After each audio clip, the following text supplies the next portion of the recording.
اپنے مسائل کو حل کرنے کے لیے سبسکرائب کریں آپ کے مسائل کا حل۔ پانی پر دم کرنے کا شرعی حکم، کیا پانی پر دم کر سکتے ہیں؟ اگر ہاں تو میں نے سنا ہے کہ نبی کریم صلی اللہ علیہ وسلم نے کھانے پینے کی چیزوں پر پھونکنا سے منع کیا، یعنی آپ نے فرمایا کہ کھانے پینے کی چیزوں پر پھونکنا نہیں چاہیے۔ اس بارے میں وضاحت فرما دیں شاکر کشمیر سے۔ جناب شاکر صاحب، جو اشکال آپ کو ہے وہی مجھے بھی ہے۔ ہمارے ہاں رواج تو ہے کہ پانی پر دم کر کے مریض کو پلایا جاتا ہے، تو مریض پہ پانی پہ دم کر کے بہانا یا چھینٹے لگانا، اس پہ تو ہمیں آثار ملتے ہیں۔ ایک ابو داؤد کی ایک ضعیف روایت بھی ملتی ہے اس بارے میں کہ نبی نے وہ دم کر کے پانی ان کے اوپر ڈالا ہے۔ چلیں اس بارے میں ضعیف روایت نہ بھی ملے یا کوئی بھی روایت نہ ہو تو فی نفسی ایک جائز عمل ہے۔ رقیہ کے لیے کوئی ثبوت کی ضرورت نہیں ہوتی کہ وہ حدیث سے ثابت ہی ہو، وہ تو کلام اللہ سے یا ذکر اللہ سے ایک یوں سمجھیں کہ تبرک ہے، برکت حاصل کرنا ہے۔ اب برکت براہ راست پھونک لگا کے بھی ہو سکتی ہے، پانی پہ دم کر کے وہ پانی مریض کے اوپر ڈالنے سے بھی ہو سکتی ہے۔ تو لیکن اصل مسئلہ پانی پہ دم کر کے پانی چھینٹے مارنے کا یا پانی مریض کے اوپر ڈالنے کا نہیں ہے۔ اصل مسئلہ یہ ہے کہ پانی پہ دم کر کے یعنی پھونک لگا کے آپ رقیہ کریں اور وہ پانی مریض کو پلانا۔ تو اس کے بارے میں مجھے بھی عرصہ دراز سے اشکال ہے کہ نبی صلی اللہ علیہ وسلم نے تو کھانے پینے کی چیزوں میں پھونکنے سے منع کیا ہے، اور ظاہر ہے منع اسی لیے کیا ہے کہ ایک گندا سانس ہے جو پانی میں جائے گا اور وہ پھر آپ کھاتے بھی ہیں اسی کو، تو یہ اسلام کا ایک نظافت کا جو نظام ہے اس کے خلاف ہے۔ اگرچہ جمہور فقہا کے نزدیک یہ نہیں تنزیہی ہے، تنزیہی کا مطلب یہ کراہت ہے، کوئی حرام نہیں ہے، یہ صفائی ستھرائی کے لیے نبی صلی اللہ علیہ وسلم نے حکم دیا ہے کہ اسلام ایک گندگی کو پسند نہیں کرتا۔ جب آپ منہ سے سانس نکال رہے ہیں تو کاربن ڈائی آکسائڈ نکل رہی ہے، وہ پانی میں جائے اور جو ہے وہ کھانے میں جائے تو یہ اس کے کراہت بہرحال ہے اس میں۔ تو لیکن اتنی بات تو ہے نا کہ کراہت تو آ گئی نا اس میں، تو اب چاہے اس پہ آپ فاتحہ دم کریں یا قرآن کی صورتیں دم کریں۔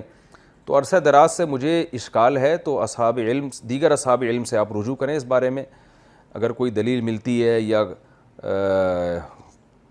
کوئی صحابہ کے آثار وغیرہ ملتے ہیں تو مجھے بھی آپ بتائیں۔ میں نے جو سرسری تحقیق کی ہے سرسری تلاش سے مجھے نہیں ملا، اور کوئی مسئلہ اتنی اہم نوعیت کا ہے نہیں کہ میں بہت زیادہ اس میں گھس کے تحقیق کروں۔ کبھی موقع ملا تو انشاءاللہ بہت زیادہ گھس کے تحقیق کر لوں گا، لیکن تاحال مجھے بھی یہ اشکال بہرحال ہے کہ کھانے پینے کی چیزوں پہ نبی نے پھونک لگانے سے منع کیا ہے، تو ہم رقیہ میں پھونک لگا کے مریض کو وہ پانی پلاتے ہیں تو بہرحال کراہت تو ہو گئی نا اس میں۔ تو وہ طریقہ کیوں اختیار نہیں کیا جائے جو بالکل بے غبار ہے؟ وہ بے غبار طریقہ کیا ہے بھائی؟ پانی پہ پھونک لگا کے مریض پہ پانی کی چھینٹیں ماری جائیں یا پانی اس پہ اوپر ڈالا جائے یا ڈائریکٹ مریض پہ پھونک لگا دیں، تو یہ طریقہ سنت کے زیادہ قریب ہے۔ دم کیا ہوا پانی استعمال کرنا۔ مدرسۃ البنات میں ختم بخاری شریف کے وقت مولانا صاحب کی طرف سے دم کیا ہوا پانی ملتا ہے، کیا ہم وہ پانی استعمال کر سکتے ہیں؟ یہ بھی بتا دیں کہ کسی کا دم کیا ہوا پانی استعمال کرنا درست ہے؟ ارم یوسف انڈیا سے۔ جی پانی دم کر کے استعمال کرنا جائز ہے، لیکن ویسے ایک بات ہے کہ مجھے تو بڑی ایک عجیب سی وہ آتی ہے اس میں کہ لوگ جو پھونک مارتے ہیں پانی میں اس میں جراثیم بھی جاتے ہیں، اور رسول اللہ صلی اللہ علیہ وسلم نے پانی میں اور برتن میں پھونک مارنے سے منع کیا ہے۔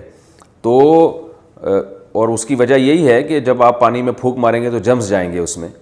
تو ٹھیک ہے، ایک رقیہ کے طور پر، دم کے طور پر، برکت کے لیے پانی میں پھونک مار کر اس کو پینا یا چھڑکاؤ کرنا یہ جائز ہے، اور رقیہ کے لیے دلیل کی بھی ضرورت نہیں ہوتی۔ کوئی بھی چیز بطور دم کے یا بطور تبرک کے کوئی عمل کیا جا سکتا ہے، لیکن یہ کہ یہ ویسے اس کے خلاف معلوم ہوتا ہے اس کو اس ایسے پانی کو پینا، اور ویسے بھی ایک نامحرم لڑکیوں کا ایک نامحرم مرد کے دم کیے ہوئے پانی کو کثرت سے استعمال کرنے میں اور تھوڑی ایک حیا کے خلاف یہ بات معلوم ہوتی ہے۔ تو اگر کوئی بوڑھے استاذ ہیں پھر تو ٹھیک ہے، لیکن جوان استاذ سے تھوڑا احتیاط تو یہ لازم ہے۔ جائز ناجائز کی بات نہیں کر رہا، جائز تو ہے، بہتر اور حیا کے جو زیادہ قریب بات ہے اس کی بات کر رہا ہوں۔ جائز ہے، حیا کے زیادہ قریب بات یہ ہے، اور یعنی ایک یوں سمجھے کہ ایک انسان کی طبیعت میں جو سلامتی ہوتی ہے کہ اس کو گھن آتی ہے ایک چیز سے، اس کا بھی تقاضا یہ ہے کہ پھونکے لگا ہوا پانی کم از کم پینے سے اعتراض کرنا چاہیے، باقی جائز ہے۔ بہتر یہی ہے کہ جو چیزیں احادیث سے ثابت ہیں ان کو فالو کیا جائے نا رقیہ میں. سورہ فاتحہ، سورہ فلق، سورہ ناس پڑھا کریں رات کو سونے سے پہلے. سورہ فلق، سورہ ناس پڑھ کے پھونک ماریں، ہاتھ پہ دم کریں 3 دفعہ پورے جسم پہ پھیریں. تو یہ چیزیں قرآن و سنت سے ثابت ہیں. ان چیزوں کو لوگ فوکس نہیں کرتے، دائیں بائیں زیادہ جا رہے ہوتے ہیں. تعویذ لٹکانا کیوں جائز ہے؟ ہمارے احناف کے علماء تعویذ لٹکانے کو کیوں جائز کہتے ہیں؟ کیا یہ کسی حدیث سے ثابت ہے؟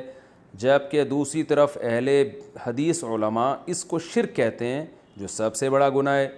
اور اس کی مضبوط دلیل بھی ہے کہ حدیث میں آتا ہے کہ جس نے تعویذ لٹکایا اس نے شرک کیا.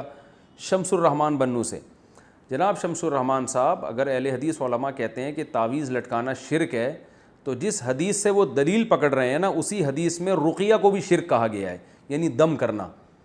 حالانکہ رقیہ کو اہل حدیث علماء بھی مانتے ہیں کہ شرک نہیں ہے. تو پتہ یہ چلا کہ جس حدیث میں تعویذ لٹکانے کو شرک قرار دیا ہے، اس سے تعویذ سے شرکیہ تعویذ مراد ہے. وہ تعویذ جس میں قرآنی آیات ہوں یا دعائیں ہوں، وہ تعویذ حدیث میں داخل نہیں ہے. کیونکہ رقیہ بھی جیسے شرکیہ بھی ہوتا ہے اور جائز رقیہ کہتے ہیں دم کرنا، تو رقیہ بھی جائز بھی ہوتا ہے، شرکیہ رقیہ بھی ہوتا ہے. تو اسی طرح تعویذ بھی جائز بھی ہوتا ہے، شرکیہ بھی ہوتا ہے. تو اہل حدیث علماء جس حدیث سے استدلال کر کے ہر قسم کے تعویذ کو شرک کہہ رہے ہیں نا، اسی حدیث سے پھر تو ہر قسم کا دم درود بھی شرک ہو جائے گا. حالانکہ ایسا نہیں ہے. تو جیسے رقیہ کی 2 قسمیں ہیں، اسی طرح تعویذ کی بھی 2 قسمیں ہیں. اور ویسے بھی کامن سینس کی بات ہے کہ اگر ایک آدمی کسی پرچی پہ یا اللہ مدد لکھتا ہے، صرف یا اللہ مدد کہتے ہیں، صرف اللہ سے مدد مانگی جائے گی، یا اللہ مدد، اور وہ کسی کے گلے میں لٹکا دیتا ہے، تو یہ شرک کہاں سے ہو گیا؟ یہ تو عین توحید ہے کہ وہ صرف اللہ سے مدد نہ صرف زبان سے مانگ رہا ہے بلکہ ریٹن میں لکھ کے اس پہ مہر ثبت کر رہا ہے. تو یہ کامن سینس کے بھی خلاف ہے کہ ہر قسم کی تعویذ کو شرک قرار دیا جائے. باقی تعویذ کے جواز کے دلائل کیا ہیں، اس پر میں مستقل کلپ ریکارڈ کروا چکا ہوں، میں اس کو ابھی ریپیٹ نہیں کروں گا.